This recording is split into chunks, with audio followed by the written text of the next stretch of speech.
The world is full of complainers. But the fact is, nothing comes with a guarantee.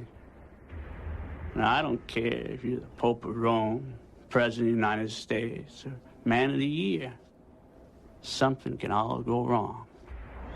And go ahead, complain, tell your problems to your neighbor, ask for help, and watch him fly. Now, in Russia, they got it mapped out so that everyone pulls for everyone else. That's the theory, anyway. But what I know about is Texas. And down here, you're on your own.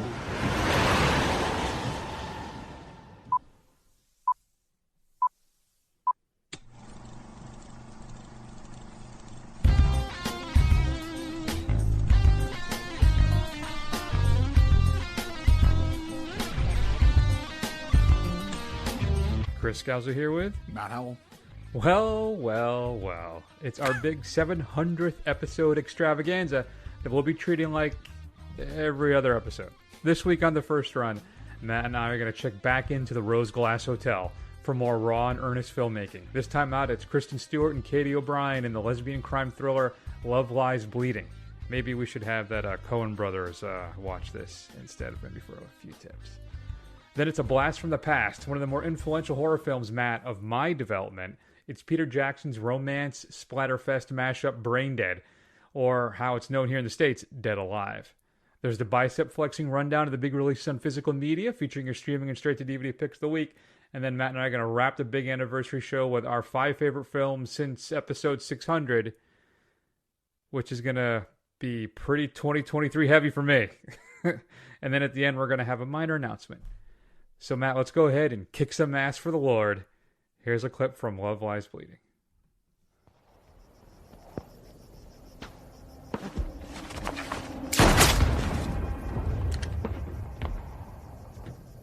That's not what I'm paying you for.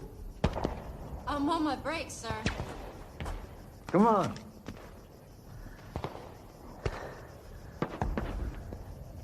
Come on. If you work here, you should at least know the basics.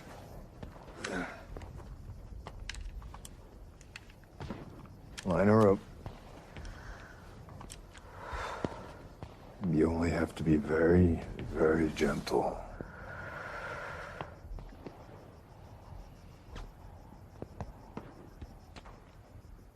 A bit more powerful than a punch, huh? One more time, line it up. That's it. Nice and easy. Line them up, Matt, and knock them down. Matt was all excited about this episode, not only because it's our 700th episode and next week we'll be breaking off another hundo, but no, not just that. He thought we were going to be discussing the Amaryllis caudatus. We were going to spend a lot of time, I don't know if you know, Matt's a botanist in his spare time, so we're going to spend a lot of time discussing the plant, the flowering plant that is the Amaryllis caudatus. Unfortunately, Matt, Love Lies Bleeding is a film. I'm glad I was able to text you in time for that. And as I beat this bad joke into the ground, can you tell us what the movie's all about?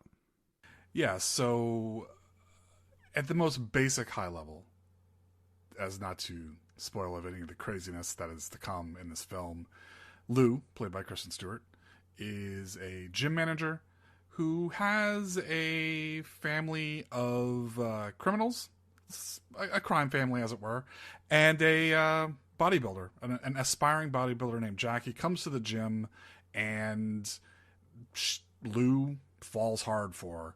And I don't want to get too much into it, but violence ensues, and it gets pretty crazy.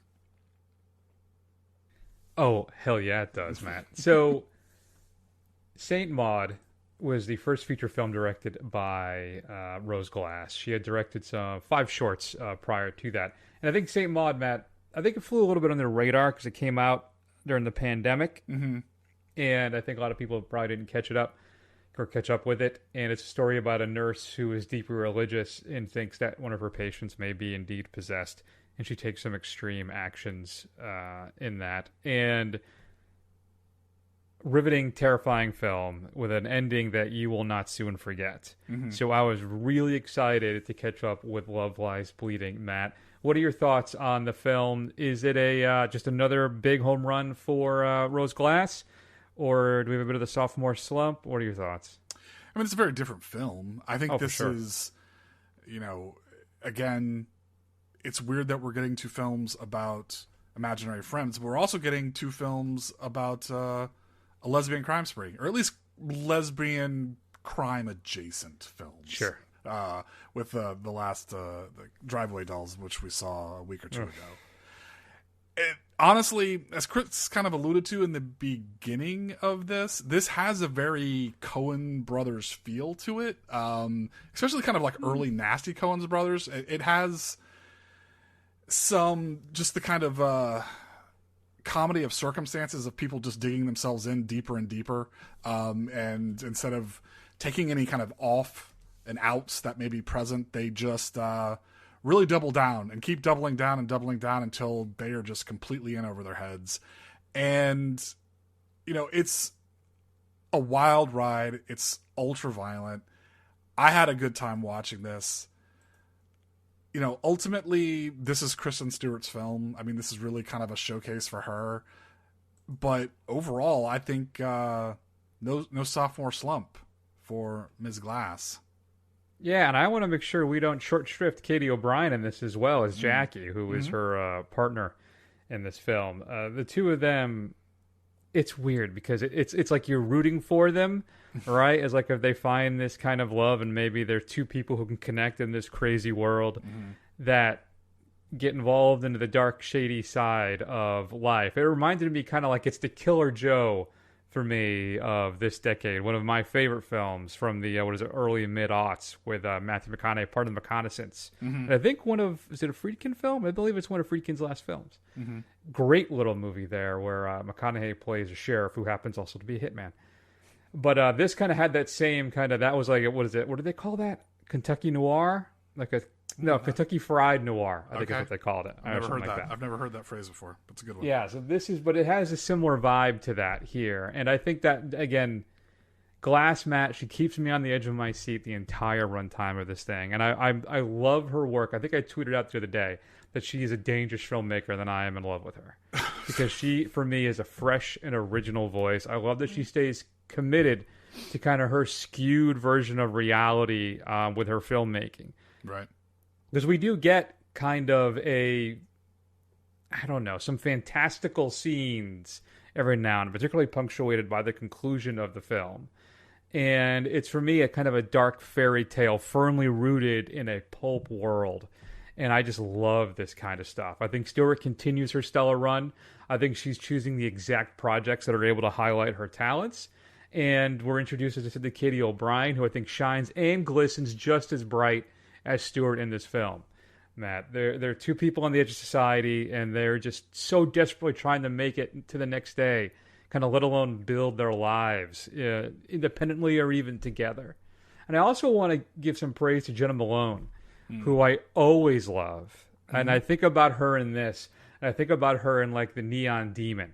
I just talk about range that this woman has. She is fantastic, and she's great in this. Even Franco, who I basically have been underwhelmed by, Matt. I think he may have found his niche as the slimy, semi-gangster wife beater. I'm hopeful he doesn't get pigeonholed into that role, but he seems to wear it well, I think. It's the bad mustache, and he's rocking a bit of a ponytail, right? Am I remembering that correctly? So, for me, Matt, it's kind of this slinky, slimy little nightmare tale that kind of kept me guessing until the end. I love the fact that I really had no idea where this film was going to go as it played out. And I was very refreshed by that. Yeah. It's another one of those films, though, that, I mean, I can't necessarily recommend without reservation. I don't think this is going to be for everybody on just a lot of levels, but it's like if you're of a certain bent, if you're of a certain bent, and if you are bent, or very good if you are bent, and you're prone to Chris's gushing hyperbole, then I think you'll really enjoy this movie. I do love my hyperbole. So I saw Anna Baryshnikov. I'm thinking she's got to be, right? She's got to be the daughter. Yep, and indeed she is. Mikhail Baryshnikov's daughter. All right, because she even looks like him. Yeah, she does. It's kind of creepy. So, yeah. And also, too, what I want to say, Clint Mansell, rock solid score. He another dude, one of my favorites, Black Swan. I think it was a great score. Same thing with this one. It's more ambient and more about aesthetics and feel and emotion instead of kind of big sweeping score type moments, you know. Sure. It's more about setting the stage for everything that's about to happen. And then finally, too, Ed Harris, man. Just as our creepy boss bad guy. What is Ed Harris rocking in at? 73. Still getting it done. Wow, good for Ed Harris, man. So just as creepy. I think he's one of those guys that has aged well into these type of kind of slimy villain roles. You know what it is? It's his voice. It hasn't aged. Like, he still has that commanding, like, but yet soothing at the same time voice. Like, it hasn't gotten gravelly or weak like sometimes it does, like Clint Eastwood and stuff like that. His voice still is still there. Yeah, absolutely. Matt, I'm sitting on Love Lies Bleeding at an A-. I may bump it up at some point the more I sit with it. I think it's my favorite film of the year so far. Not that that's high praise. I mean, we get the Dune Part 2, right? Yeah. But independent of that, yep. This would be coming at number 1 right now. If the season ended today, Love Lies Bleeding would be the champion. All right. It's a short season. That really tells you something about first quarter films. But yes. I think it's a really fun bit of neo-pulp that is, if you're into that kind of thing, which the two of us are, you'll really enjoy it. I give it an A- as well. You know, I can see this is one of those films that one of the few that I'll end up purchasing, and it'll make it into the collection, and will probably be watched every few years or so. I feel like I'm going to get burned, though, that there's going to be a Blu-ray release of this, and then eventually a 4K. I can just feel it coming. And I would also stress, Matt, because you said this might not be for everybody, I think it's important to point out, it's a tad graphic. Yeah, just a tad. All right. So the lesbian sex scenes can be a bit intense and a bit graphic at times. So don't fire this one up when Nani's over. Your nanny, no, whatever way you refer to your grandmother. Your Nona?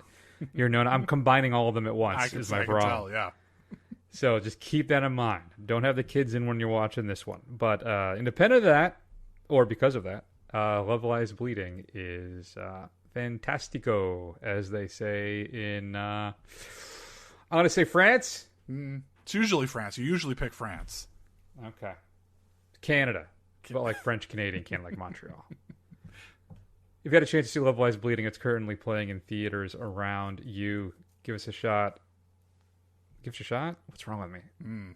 Feedback at thefirstrun.com. It is late. But I got to be on top of my game, Matt. It's episode 700. It's a big episode. It is. Not a lot of podcasts make it this far. Very few do. But I think it's interesting. We're just treating this as like any other show. This is like, you know, your 13th wedding anniversary. It's not like really any big thing. Maybe you go out to dinner, but it's not like a big milestone or anything like that, you know? I guess so. Hey, you know what, though, Matt? Look at us. Hey, look at us. Look at us. Huh? Who would have thought? Not me. Not me. Not I have an edit either. I have an edit too that's a little slower, but I promised Matt we would drop that in. We'd pull that as a drop. And look at us, Matt. 700 deep. I think, have I done every one?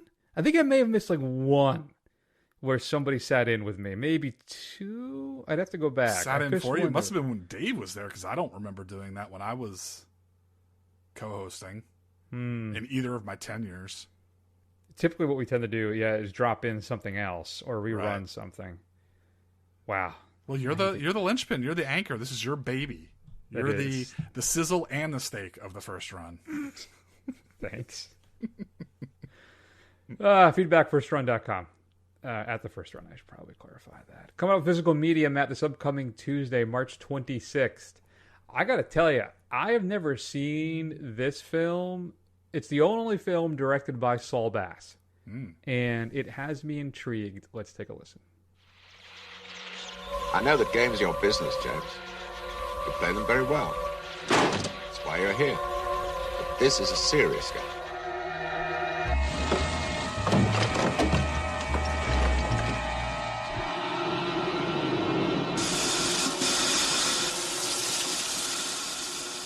Think of the society with perfect harmony, perfect altruism and self-sacrifice, perfect division of labor, organized for preordained growths. What is it? Think of the building of elaborate and complex structures according to plans that they know nothing of. They let the others go free? Think of their ability to evolve and adapt in ways that are so beautiful, but still so unknown, and all contained in one simple form. They wanted us. So defenseless in the individual, so powerful in the mass. Matt, legendary filmmaker Saul Bass. I should say, too, he's a graphic designer, but he's most best known for his motion picture title sequences, possibly the greatest to ever do it. Well, he directed one film in his life, Phase 4, which is about desert ants suddenly forming a collective intelligence and begin to wage war on the desert inhabitants. And it's up to 2 scientists and a stray girl they rescue from the ants to destroy them. But the ants have other ideas. Being released in 4K by Vinegar Syndrome, includes the 84-minute theatrical cut. Oh, that's going to be nice and breezy. As well as the 89-minute preview version, which includes multiple soundtrack options. There's raw footage of his original ending montage sequence as well, deleted scenes and sequences. I've never seen this, Matt. They're going to pick it up because I love his work so much that I think just aesthetically it's going to be a wonder to behold.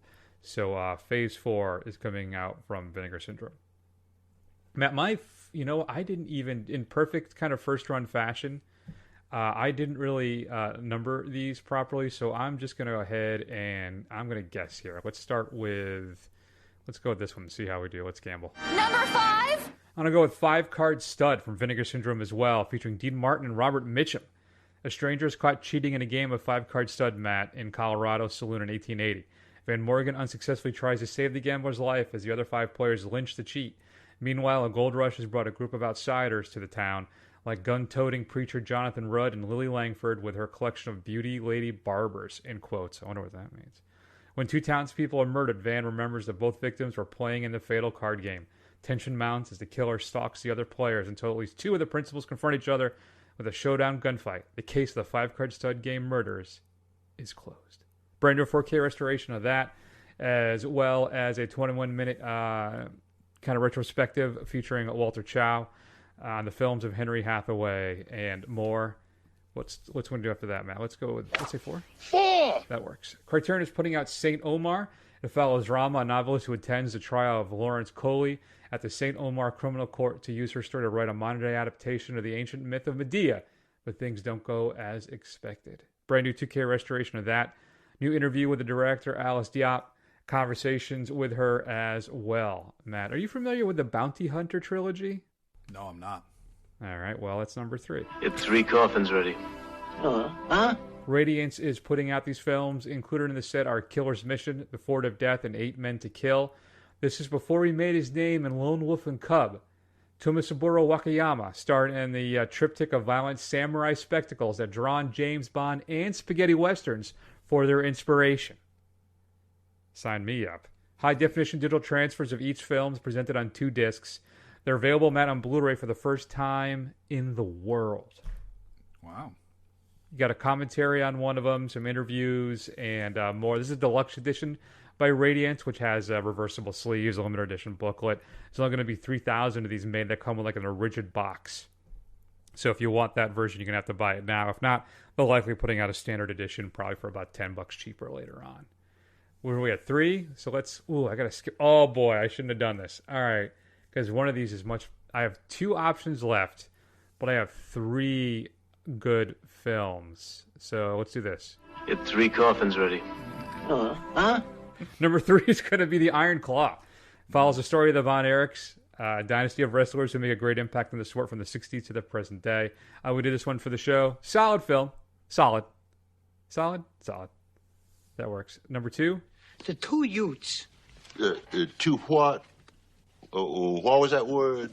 Matt, one of the more disturbing films come out in the last few years is being released by Shudder, and that is When Evil Lurks. In a remote village, 2 brothers find a demon-infected man just about to give birth to evil itself. They decide to get rid of the man, but merely succeed in helping him to deliver the inferno.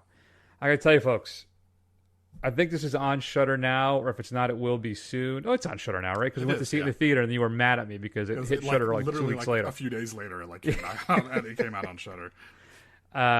But it is one of the more disturbing scenes in a horror film that I've seen in recent memory, and the whole thing is just deeply unsettling, exceptionally violent. So just keep that in mind when you're watching this. And then number 1.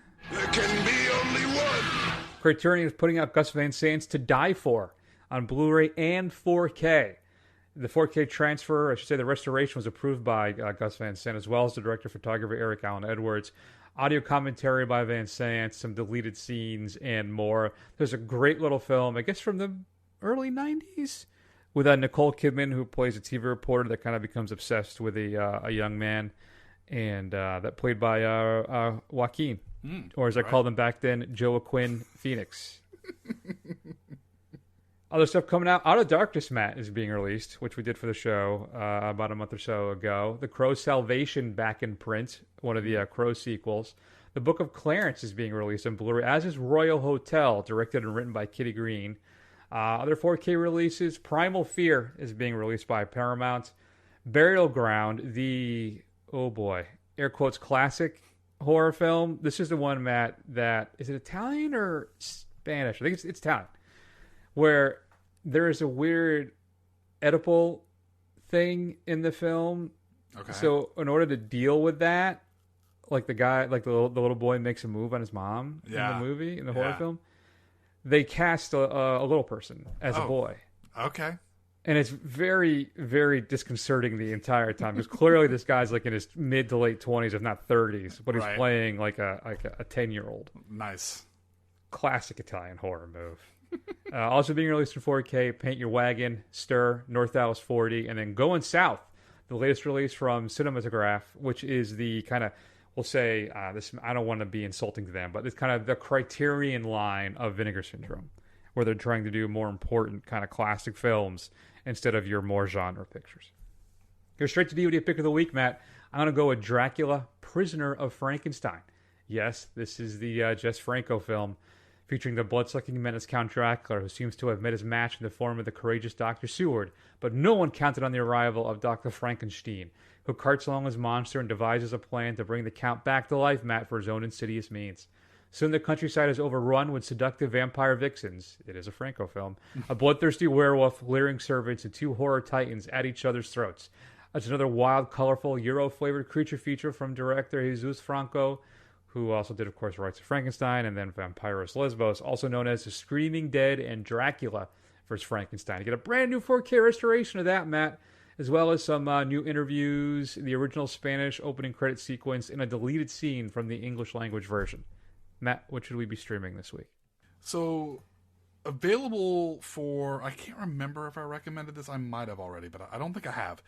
But if you would like to watch Chris's not Best Effects winner, Napoleon, is available on Apple Plus for your streaming pleasure. Dare you. But it's not the expanded version. It's not the expanded version, no. That's what I'm waiting for.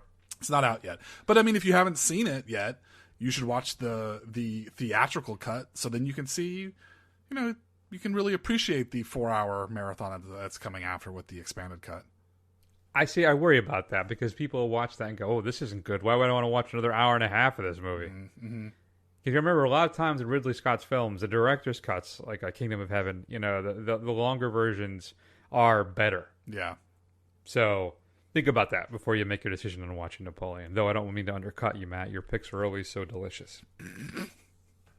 Matt, I want to spend a minute and talk about a couple trailers that just dropped that are burning the internet alive here. Burn them up. Everybody's all excited about it. First off, what do you want to do first? Crow or Alien Romulus? Let's end on a high note. So let's go with the Crow first. Oh, saucy.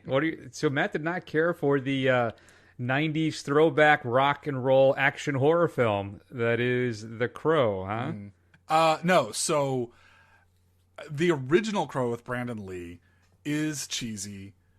It's pretty stupid. But it has its kind of like a D-list 90s charm to it, and it's got this weird, goth industrial vibe, and it's kind of its own thing, right? And, especially as Brandon Lee's final movie, the one that he was unfortunately killed on while acting in it, it has like a certain mystique to it. This new one with Alexander Skarsgård, is it? No, Bill Skarsgård, excuse me. Yeah, it's Billy. Wrong Skarsgård. But he's playing Eric Draven, so it's like a reboot. It is. I think I saw somebody describe it as like the first one was like a muscled out killer version of Robert Smith, whereas this one looks like like MGK in his SoundCloud era. This guy looks like something that would be what like somebody out in the Midwest would consider like an edgy, scary, like a Machine Gun Kelly, like a really bad white rapper. Yeah, that's what I said. MGK, yeah, Machine Gun. Oh, Kelly. was that. I'm sorry, I don't know. I'm not hip with the kids' lingo. Yeah, well, I mean, I'm not gonna say all those syllables. I'm just gonna put MGK out there. I don't like too that they kind of twist things up a little bit. Like, wasn't Draven's thing wasn't he like almost like an activist too for like fair housing and stuff? And that one of the reasons why he got killed was because he was here. He's just happens to be there because his girl saw something bad happen. Yeah. And there wasn't a supernatural angle to the bad guys in the first film, right? But there seems to be here. A little bit of a supernatural angle. Like the woman in the original film is supposed to be like a witch. She's kind of but but not like it's been a long time superpowers or anything like that. Like, she can, mystical mumbo jumbo kind of stuff, but I tell you what, it's been a really, really long time since I read the graphic novel by James O'Barr.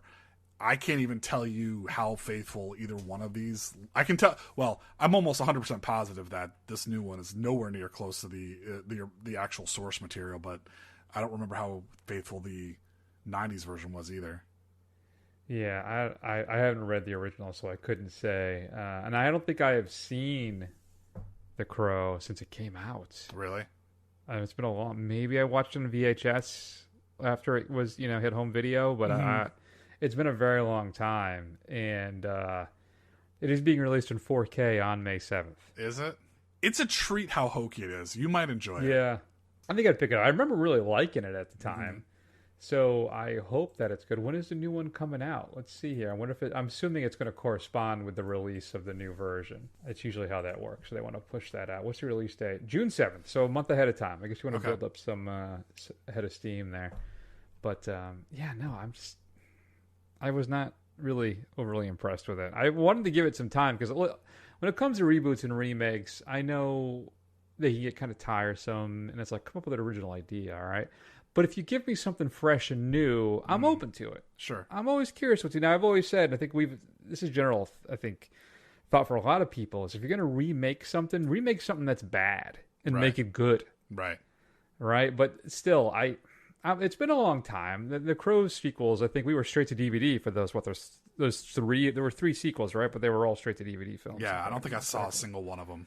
Neither did I. Yeah. So, but I don't know. There's just something about just the sheer aesthetics of this thing. It looks hyper violent.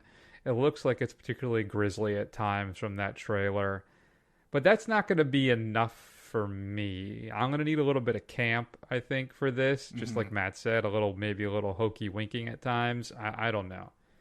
I don't know if I want a super dark, ultra violent Crow. I got John Wick. I have that in other options. Yeah. Well, see, the problem is it looks like a kind of like an immature teenager's idea of what would be ultra dark and violent and cool. Yes. And it doesn't. And it's not at all. Exactly right. It's exactly right. All right. So then, Matt, what about Alien Romulus? What's going on there?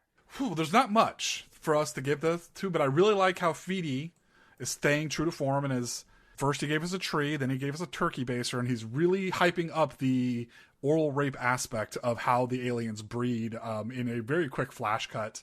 But yeah, I mean, otherwise, very cool atmosphere. You get what looks like a quick flash of like 6 or 7 facehuggers coming after a character.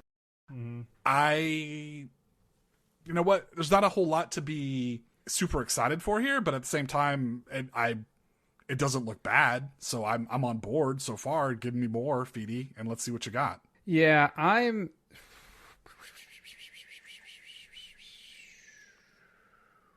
on the fence on this one. Okay. So I think it's interesting when you brought up some of the stuff. I think it was Danielle Ryan, who I follow on Twitter, who I enjoy a lot. She's expressed some concerns with this film because the entire Alien franchise mostly is basically a rape allegory. Mm-hmm. And Alvarez, I don't think, has exactly handled that well, given the Don't Breathe film. Sure. And then I think that his Elizabeth Salander film, The Girl Who Kicked a Hornet's Nest, is an atrocious film. Mm-hmm. But I think I put that on studio interference. Sure. I'm not sure, because I listen, I still say that I absolutely adore his Evil Dead reboot, re-sequel thing, whatever that thing is. Right. So you're right. There's not a lot here to go on. Lots of people running. Lots of facehuggers darting around hallways and stuff. Blood splatters, screams. Yeah. Stuff like that. So, and this takes a place, what is it? It's between the first and the second film. Okay. Right? I don't know. It is. It takes place between two films. I don't know if it's a few months after the first one. Okay. But they just take place between the two of them. Okay. And I'm kind of curious to know. Yeah, I don't know. I will say I was able to get my hands on all three of the Cameron 4Ks. I guess there was an issue with that. Like, really? Amazon ran out. Oh, man. And they get some jackholes on eBay selling them for like hundreds of dollars each. Right. And I hope something horrible happens to you. Nothing permanent. But for scalpers like that, I have no respect for you as human beings whatsoever. Right. And it drives me nuts. Regardless, I can't wait. I'm going to pop in that Aliens in the next week, I think, and watch it and see how it looks. Because I know I'm concerned about his grain removal, his waxiness with that. But I think also, too, is that he AI'd it. That's what it is he feeds his films through this algorithm that is supposed to kind of clean them up a bit and provide a more pristine image that I'm a little concerned about. So I'll try and report back on maybe one of those a week. And I still have never seen The Abyss, so I'm really looking forward to that. I assume that I should start with the director's cut on that? Yeah, I think so. Yeah, because I think the director's cut has a bunch of stuff at the end that I think really helps the film, or at least gives you a different perspective. Yeah, I've never seen it. So, but Romulus, cautiously optimistic. Lots of running. So I hope those people have their cardio. Yeah. Okay. Is that good? Are we good? That's good. Now I'm kind of bummed out. Like, I didn't leap to trying to get these 4Ks, and now I'm not going to be able to get any for God knows how long until they restock. You know what? I think the True Lies is available now. You can order it, and it's going to ship like in 2 to 3 weeks. Sure. It's going to be, they'll be around. That they're not going to go anywhere. I wouldn't worry too much about that. In fact, let me see. Is the Aliens? Oh no, the Aliens one is not currently on Amazon. Right. That's what I mean. You can't even like tag it. Like, it's just not there. Wow. Sorry, buddy. Guess you should have jumped on it. I guess so. But you know what? I'll live. It'll come back around at some point. Oh, it'll be out again. That's part of the issue now, because Best Buy doesn't carry anything anymore. Right. Like that. You can't pop in there. Walmart's got a very limited selection. Even then, they don't have a lot of 4Ks. My buddy over here, Shelby at Viper Video, I said, Shelby, order them for me. Sure enough, I didn't have them the day they came out. I had them the next day. Okay. But I got them. Yeah. Well, that's good for you, because we have nothing like that in the massive suburb that is Connecticut, so. You know what else I got too? I'm just going to I'll tell you right now. I don't know if you saw this on Twitter. I'm going to show it to Matt on the video, though people won't really be able to see it. Ooh, wow, look at that. Look at you. I pulled the trigger. I had a good year for my real job. So I first printing of the novelization of The Thing. Yeah. And it's in good condition. A lot of them are all in acceptable condition. Right. Okay. But this one is good. Now, it's got a lot of yellowing on the pages. Right. But the book itself is in reasonably good. I mean, it looks like it's been read, and it looks like it's a book that's 40 years old. Yeah. But it's still, I think, in fantastic shape. And I was really happy with the price I got for it. I'll tell you this, it was well under three digits. Well under. Okay, well, good. I'm glad you didn't pay it through the nose for it, and you're happy with it. I've been wanting this for a very long time because it has a different. I think there's a little more of an ending, and you find out what actually happens to Bennings. Oh, okay.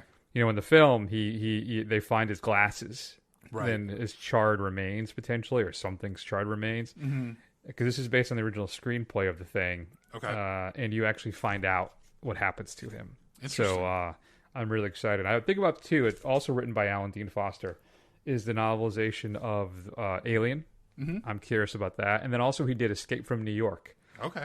Which is supposed to be really good too. There's supposed to be a lot of other plot points in that were dropped from the film that make it a little interesting. Okay. So, interesting. Yeah, I go to a lot of like used book sales and stuff, so I'll keep an eye out for you just to see if anything. Oh yeah, please do.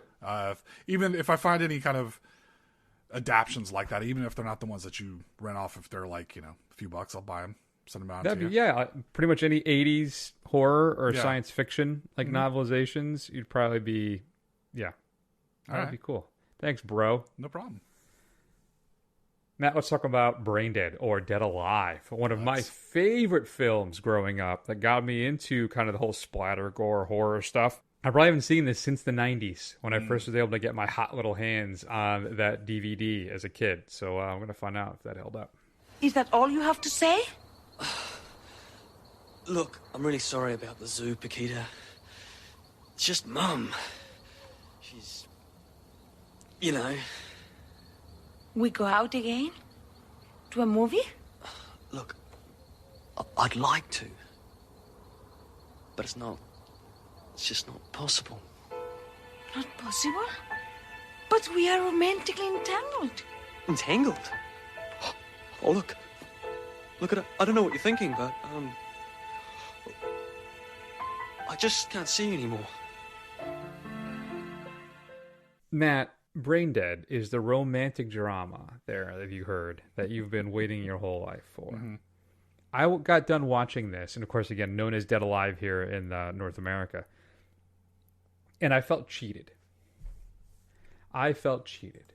Because this is what happened after this film. Peter Jackson, that Peter Jackson, makes Heavenly Creatures, great little film.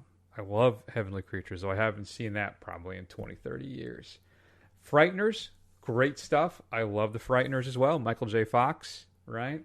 And then Lord of the Rings and his King Kong film, which I will confess kind of runs out of gas. Right. But that segment on Monster Island or Skull Island is terrifying and fantastic. And as close as we get, I think, to the Peter Jackson that I love, whose heart I thought at some point may have been in horror, but has since passed it by. So from that, he did The Lovely Bones, which is underwhelming, I think. And then the Hobbit films, which just are too long and dull. Yeah. And checkered CGI. And he hasn't done anything since. At least not directed anything since. Interesting. And, let me clarify. He did do a round of documentaries. He did They Shall Not Grow Old. Right, yep. And then 2 Beatles films. The Beatles Get Back, and then The Beatles Get Back, the rooftop concert. Right. That's basically what he's been doing. And I feel cheated, Matt. Imagine the additional horror films we may have seen through the years with what, for me, to this day, after revisiting it, is still a classic, and that is Braindead. What about you? What's your experience with Braindead? When did you first see it? This week when I watched it for this show. Seriously? You've never seen it? I've never seen it, no. Were you aware of it? Yeah, I was aware of it. It was one of those things I had meant to catch up with, like that and like Bad Taste and things like that. And I just never did. I just never got around to it, kind of thing. So I watched this as a man in his mid-40s for the first time. And I can tell you this. I think if I had seen this when I was, however old I was when this came out in 1992, like, 12, 13 years old, I think I would have really loved this film, and I think I would have had a real affection for it. But as seeing it for the first time as an adult, there are things that I really like about this. I dare say even love. And that's all the horror elements, the kills, the gore, just stuff that's just like super creative. And even with the micro budget, like it looks really good. And then even when it looks hokey, its charms like sells it. It makes it so good. The problem is when that stuff's not happening, it's boring as fuck. Like, it is. Come on. It is the whole. Yeah, but how much do you have of that? It's probably 5-10 minutes of the film's runtime. I feel like it was a lot more than I would have expected. Either that or because it was just so slow and like it just dragged. So it seemed like it was for a long part of the film. And I really just wanted to get to, Pete, you're really, knocking me out of the park here with these kills and all this stuff and how creative and good this stuff is. I don't want to talk about, like, please don't bring this love, this awkward guy trying to find true love part. I don't care about that part. Just give me the zombies killing people and I'll be fine. And honestly, I had a good time with it. I think there's much more here to love than not. It's just, that's my one complaint, is that when the killings are not happening, it drags a bit. All right, I don't know what Matt's talking about. I think if I even grant your ridiculous here we go presentation with this, you're talking about out of 100 plus 94 minute runtime. If you get is it 94 minutes or 104 minutes the full version? Yeah, 104 minutes I think with the full uncut version. Mm-hmm. You're talking 10 minutes, maybe 15. That's 10% of the runtime right there. But outside of that, you're in for some of the most maniacal, insane, kind of zombie, gross, splatter, horror stuff you've ever seen, I think. It's just a beautiful piece of just madcap madness. It is so over the top, Matt, that it almost slips into a parody of itself over and over again. But right before it tips over, it seems to pull itself back for me. And it is like when his mom shows up for the final time. Mm-hmm. It's like almost something out of like Pink Floyd's The Wall, kind of, the film. It is just insane. And at no point, there are segments in this film that I had totally forgotten about. And I was just watching this the whole time with the biggest grin on my face. I'm so happy that it held up for me. Just ultra violent, ultra gory, but it's so over the top. It's not one of those where it's not like a gasp or no film, right? Where it's so realistic that you're like deeply disturbed, or even what's the one we just talked about? The what lies within, or evil lies? What is it? Where evil lurks. Where evil lurks. Like that one. It's so disturbing because everything is taken so darkly and deathly serious. Mm-hmm. Here, clearly everybody's having a blast when the priest shows up, which you can stay tuned for the stinger for this week. But I mean, just one thing after another. It's insane. And it's just as much fun as I remembered it, Matt, really. I don't know. I give, I guess, a pass to the acting chops of Timothy Ballman, Deanna Penelever, as our star-crossed love couple here, who are romantically, what do they say? We are romantically entwined, or... Oh, yeah, what does she say? I know, it's not like I just played it a minute ago. Yeah. Romantically involved. Entangled. That's it. Yes, that's right. Entangled. Boy, unfortunately for her. It's just crazy fun stuff, Matt. And this is hard to track down. Yeah. I think this was available on Blu-ray as an import. You can buy it. I think it's German or Spanish. I can't remember. But you can get that off of Amazon for about $30. Mm-hmm. I think it's the uncut version, which is the version you want to see. You do not want to cheat yourself out of any of this insane gore stuff. You don't. You're going to be marveled by stuff. You're going to be like, well, why would you? Oh, that's nuts. Like, you're going to be saying that over and over again while you're watching this thing. So, yeah, you can track it down. And I'm sure there's some other alternative ways you could find it as well. Yeah. Well, it is available you can rent it on Amazon for like $4 if you just want to. Oh, well, there you go. It. Yeah. Oh, perfect. And I think it is. I think it's available streaming straight on YouTube if you search for it the right way, too. Okay. All right. So, but yeah, Dead Alive / Braindead, Matt. It's getting an A from me. It's just wonderful, wonderful stuff. I love it still. Yeah. I want a 4K of this thing with a whole bunch of special features. Supposedly, Jackson said like 2 years ago that 2 or 3 years ago, he was back to some of his old. He's going to go back to his old films, clean them up, and put out some nice packages of them, which would lead us to right about now. Right. So I'm hoping that we'll be hearing something at some point this year. Right. Okay. Well, fingers crossed for you, Chris. Yeah, I'm going to give this thing an A-. I think there's, like I said, there's enough here that I really enjoyed, and besides maybe my nitpicky criticisms aside, I think it's a lot of fun. It is a fun movie. Good for you. All right, I'm glad you enjoyed it. Partly, I can't decide if I'm disappointed you hadn't seen it previously or excited that I was able to bring it to you to experience for the first time. So I'll go with the latter. Thank you. That's very generous of you. Have you seen One Cut of the Dead? Of course not, Chris. We said that's what when we put the chairs on the table and turn off the lights on this show, whenever that ends up being, that's gonna be what we talk. That's gonna be the last thing we go out on. Is me and my thoughts on One Cut of the Dead when we're like 65 years old. All right, they're wheeling me out. Yeah. All right. Fine. Even if I watch it and you ask me how it is, I'm not going to talk about it on the show until the last episode. That's rude.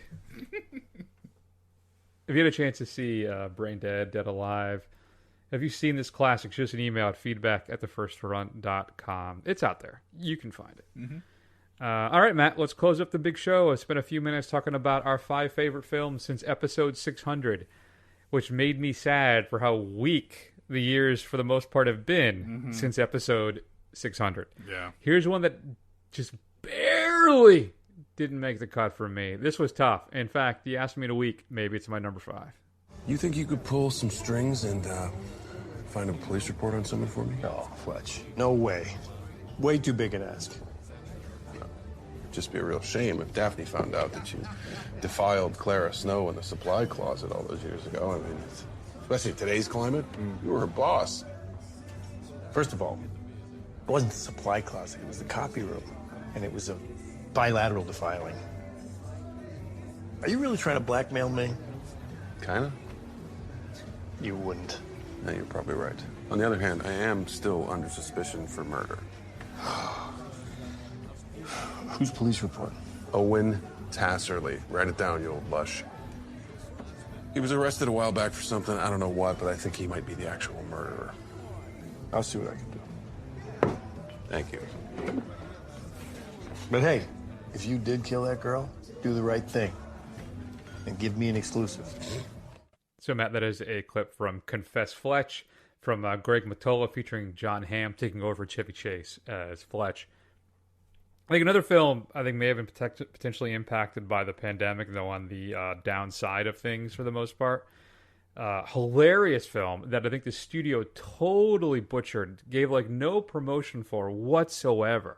I bought it digitally for $5 a couple of years ago, or 2 years ago or something, because I didn't think it was ever going to get a physical media release. They really did this film dirty. It is now available on Blu-ray. You can check it out. I think it's great. It's got mostly middling reviews, but I think it's very funny, very smart, and Hamm is perfect for this role. So Confess Fletch is an honorable mention for me, right outside my 5. What about you? Would it be you enjoyed it, right? Yeah, I enjoyed it. I don't think it would have sniffed anywhere of this list. I wouldn't even put it on my honorable mentions. I tried to do a cutoff where either really high B+ or like A-.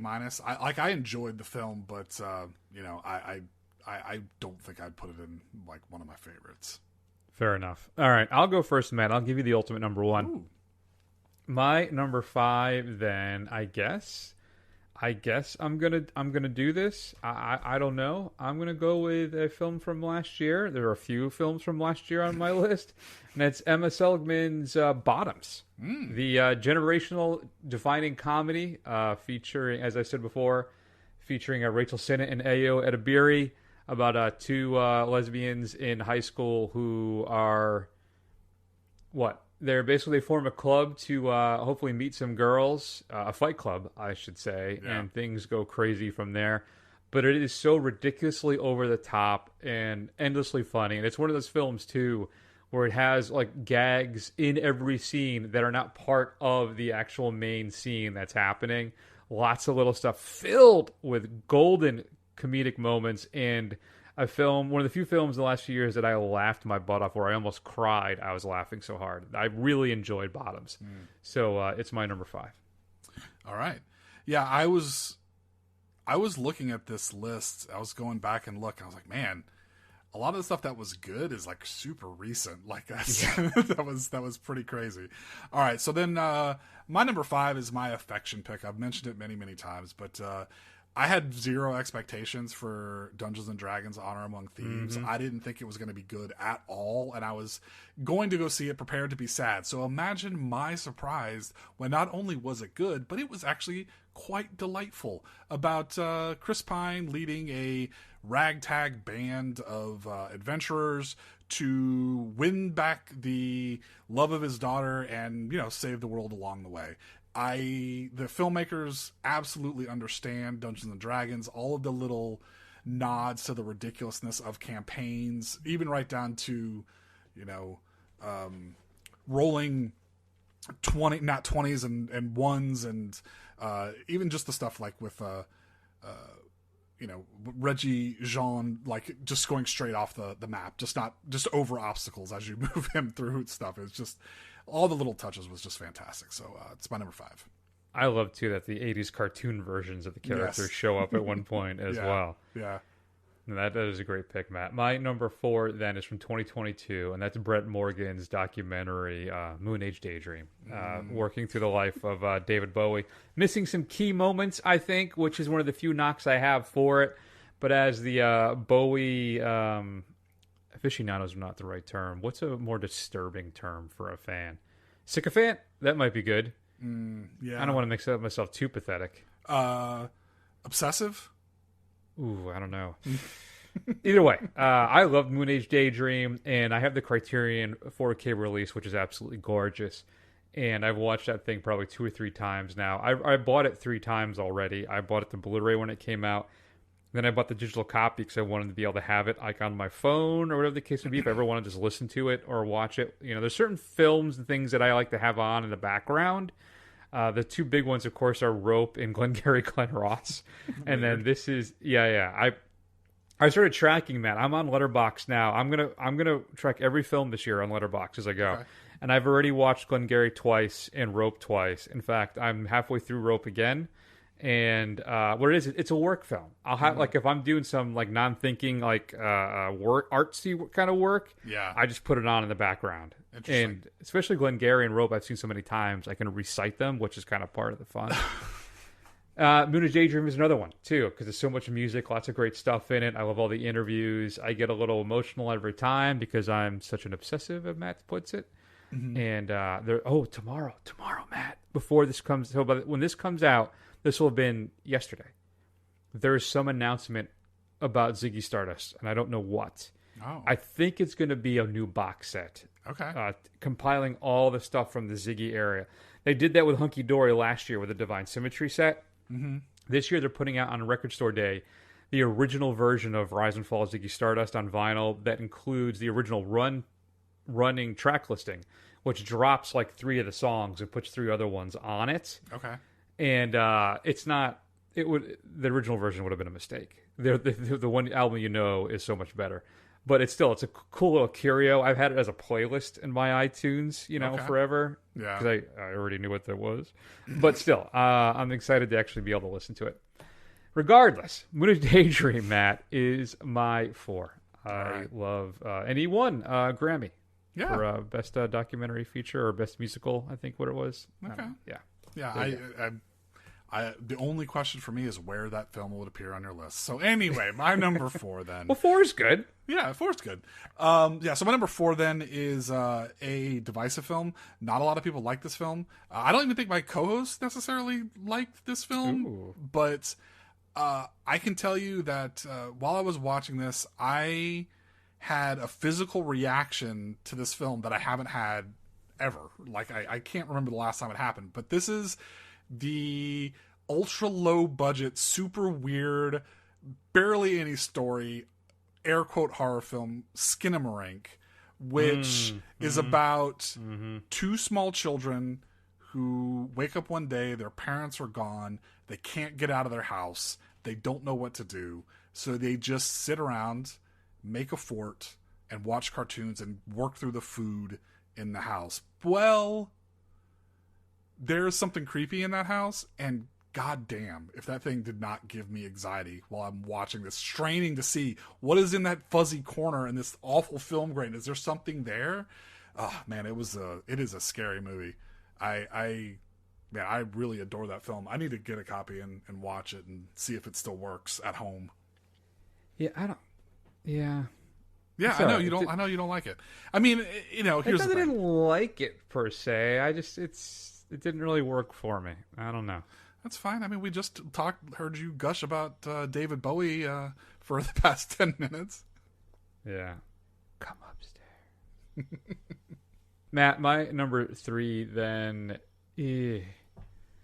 Now, I've been thinking about this since we did our top 10 of last year. Mm-hmm.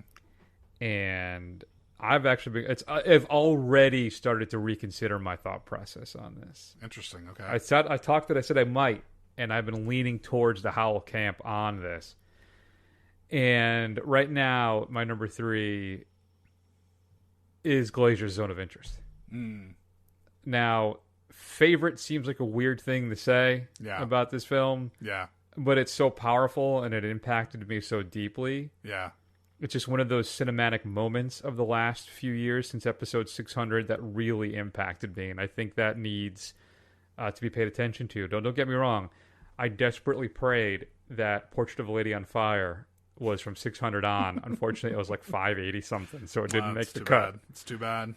That's what I found out, is that a lot of the films that when I first started doing this, I started scrambling, writing some notes down, like some titles, and I looked them up, and they were all before 600. Yeah. So, Zone of Interest right now is my number 3. And then, I don't know if you read it, Matt. I read Peter Rutland's review on CNN Opinion about Zone of Interest. And it is embarrassing, that review. It is, I tweeted it out, and I tweeted it out with a quote tweet with like, the ridiculous review is going to turn me into a video essayist.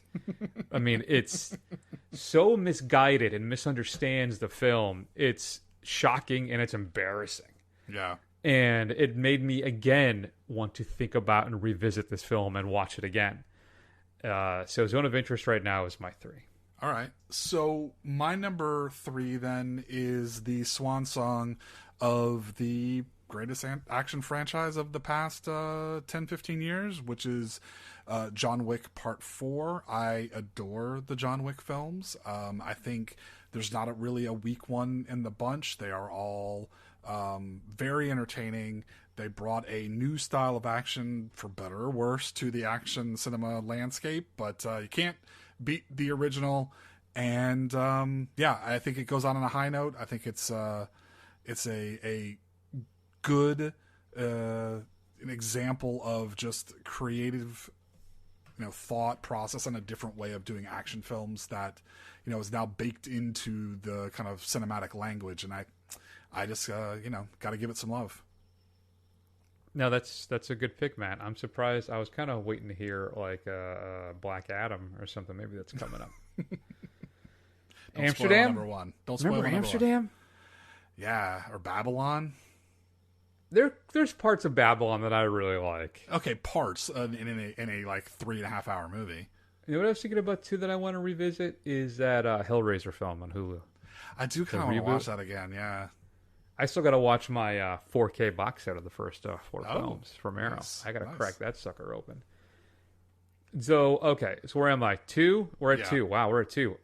It's right now, I think it's oh, wait a minute. Did I just screw up majorly? Hold on, Matt. I may have a major problem on my hands. Major problem. I'll go. See you again. I was wrong. 571. Malignant. Oh, okay. 571. God damn it. Things have stunk for 2 years. Mm-hmm. All right. So it's Killers of the Flower Moon. Marty's film with, that's what I said before. I'm starting to go back, vacillate.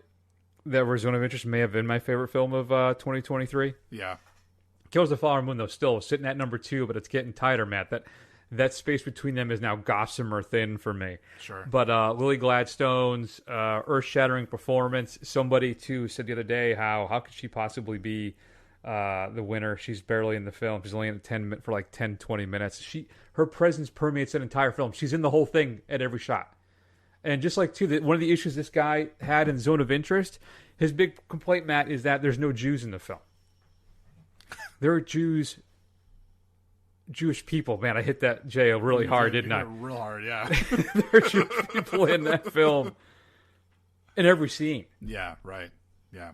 If you're paying attention, they're in every scene. Right. And it's just, whatever. It's so... It's a piece of propaganda, is what that review is what it is, and it's infuriating to me. Killers of the Flower Moon, though, Chris, that's what we're talking about. Number 2, again, Gladstone, Leo, Marty, De Niro. For every bad comedy he does, he comes back up and says, "Oh yeah, no, this still is one of the best to ever live, best to ever do it." So, Killers of the Flower Moon is currently my number 2. All right.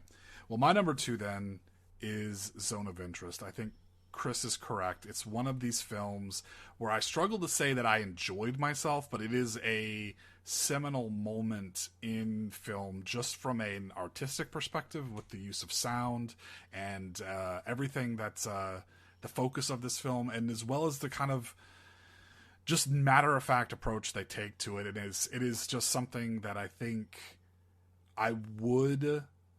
it's upsetting. I probably still would end up buying this, but it's not something I would be rushing myself out to buy. And I think out of all the films on my list that are on here or could have been on here, I think this is by far the best film, but it's only number 2 just because I'm not going to be saying, you know what, I should sit down and watch a Zone of Interest. I'm in the mood. I can't ever see that happening very often. Yeah, no, I think that's fair. I'm really hoping for a really nice 4K set of that thing. Crossing my fingers for a Criterion release. I can't remember. Does Neon done Criterion? Oh, yeah. Portrait of a Lady on Fire. Yeah, so hopefully we'll get a really nice, well-done physical edition of that. But speaking of films that are highly watchable, even though they may be super long, my number 1's going to be John Wick Chapter 4. Oh, nice. I think everything ties up perfectly in a cute little bow. If they want to do another film, A, I don't see how. B, I don't know if they should. The just one over-the-top escalating action sequence after another, which of course ends with a classic simple duel. Right. And just some fantastic stunt work. Again, if I appreciate the Oscars giving an honorary kind of wink and a thumbs up to the stunts this year. But the fact that there still isn't a stunts category blows my mind. Hopefully, maybe we're just a little more closer now. We certainly should be. But some fantastic work. And 2, I was rewatching Mission Impossible: Dead Reckoning. Mm-hmm. I'd gotten that on 4K recently. Again, still not great. Good, not great. Not as good as Fallout. Certainly not as good as Ghost Protocol. But that scene again when they're driving in the circle in Rome there, right? That they did so much better in John Wick Chapter 4. That's sadly it's what I think. Whenever I see that scene, I'm like, oh, I gotta watch Chapter 4 again. But great stuff. So Wick's my number 4, and like Matt said, it's a film you can revisit over and over again. Mm-hmm. So yeah, I think that's a completely valid, and I'm glad you went with a film that we know, is not maybe a capital F film, but it is fun, and that's one that we're gonna watch over and over again. Yep. So then my number 1 then is the middle entry, and what I'm hoping will stick the landing on maybe a great animated trilogy in Spider-Man Across the Spider-Verse. I loved the first one. I loved this one with the extension of focusing a lot of the story on Gwen and not necessarily just on Peter or Miles. And I think I'm really excited and curious to see how they end this one, and I hope it's exciting. But they haven't let me down so far. Nice. Any honorable mentions for you? Yeah, so I think my very close number 6 that didn't quite make the list was David Fincher's latest with The Killer. I really enjoyed that film. Top Gun Maverick, I think, is still one of the best, or at least one of the most fun action movie experiences I've had in a while. I had very low expectations, and I was pleasantly surprised with it. And then of course there's just kind of rundown Oppenheimer, How to Blow Up a Pipeline. Lots of solid, though recent, cinema type films that are really good. Yeah, and stuff that Matt didn't mention that was honorable mentions from me. The Banshees of Inisherin, which was, I think, my favorite film from last year. I just picked up on Blu-ray about a month and a half ago because it was on sale for like $8. Right. Watcher, a great little horror film that came out. Was it last year?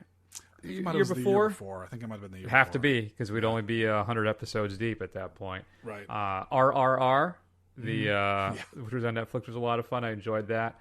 Decision to Leave, which I liked a lot, is on here. Tar, I think Blanchett is really good in that film. Though, that's on sale for $5 right now on iTunes, and Groove is having a big sale on 3 4Ks for $45, which is part of that set. I was going to pull the trigger on a couple of them. Like, I wanted to get The Fugitive, and then I was even spying Training Day, potentially, because I only had that on DVD, though I'm not a big fan of the film. I love Denzel in it. Yeah. But the Fugitive already sold out. Okay. And I don't think I'm going to pull the trigger on anything else, because that would have been the linchpin for that. What else? Knives Out 2. I know people don't like it as much, but I think it's great. Weird, the Al Yankovic story, which I had a lot of fun with. That's actually getting a 4K release, I think, in a month or two.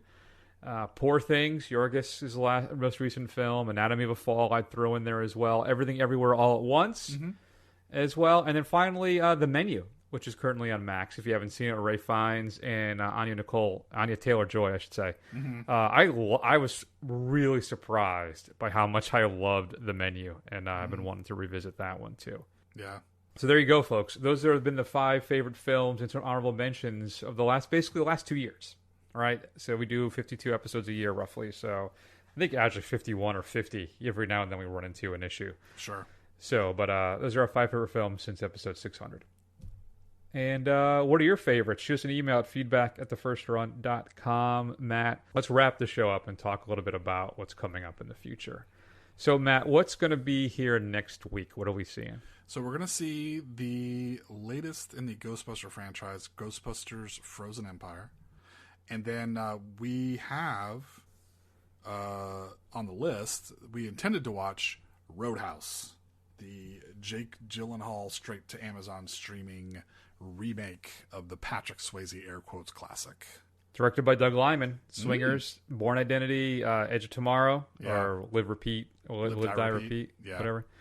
So, yeah, there's that. But here's the thing. And we're supposed to be doing, I think we're going to do our 2024 summer bracket, which we haven't done in a long time. Wow, okay. So I thought that might be fun to do. I want to bring that back, and I wanted to bring back, too, our maybe the Rotten Tomatoes game. We haven't done that in a couple of years either, where we guess the score of some of the big films. We do that in the second half of the year. Yeah. For the second half. We're going to make a couple changes on the show as well. Last summer, we dropped the second film for the summer. I think we're going to just do that permanently now.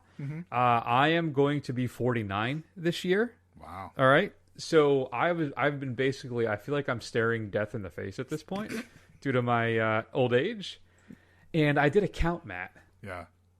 I own 256 films that I have not watched. Holy shit, Chris. And I want to watch them. Yeah. So I'm going to start doing that.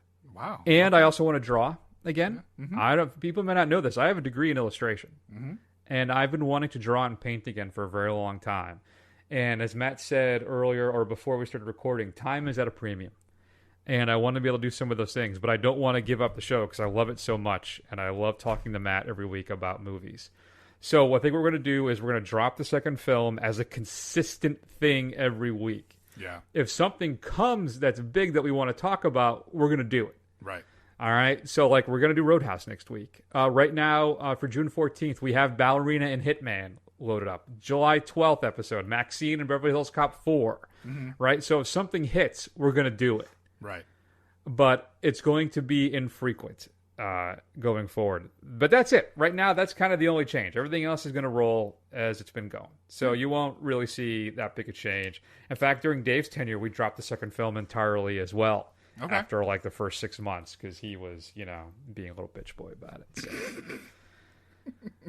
But that's it. That's it. And we're also going to try and do more things. Like I want to watch these films, so I want to start doing the Great Unwatched. I'll be bringing that back, which I may make a YouTube exclusive type thing. You have to check it out there. I don't know. I have other things I'd like to do for the show as well, and hopefully this will give me the time to do it. Maybe we can get Matt to do his little side thing too, which is the stuff that he has to decide if he wants to upgrade or not, right? Yeah, upgrade or jettison. So there you go.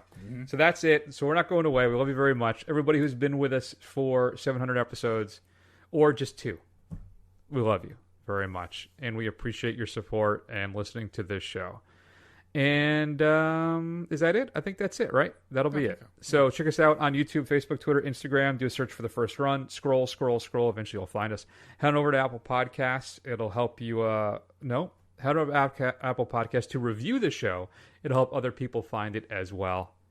That's it. Head over to thefirstrun.com. You can find our report card where all the scores we've given the films, as well as links to all the shows. That's on there as well. You can find the TF archive for all the shows. Oh, I haven't updated the archive in a long time, now that I think about it. Oh, I got to do that. The report card's entirely up to date, Matt. The archive stops at 537. Crap, wow. I just gave myself another project. Wow. All right. Well, don't kill yourself, Chris. Yeah, maybe I'll do like 10 a week or something like that. We'll pop them in there. Fair enough. And that's it.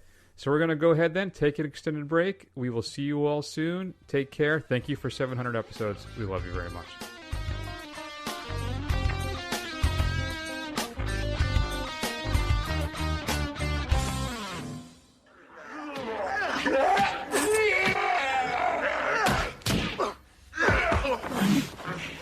I kick ass for the Lord.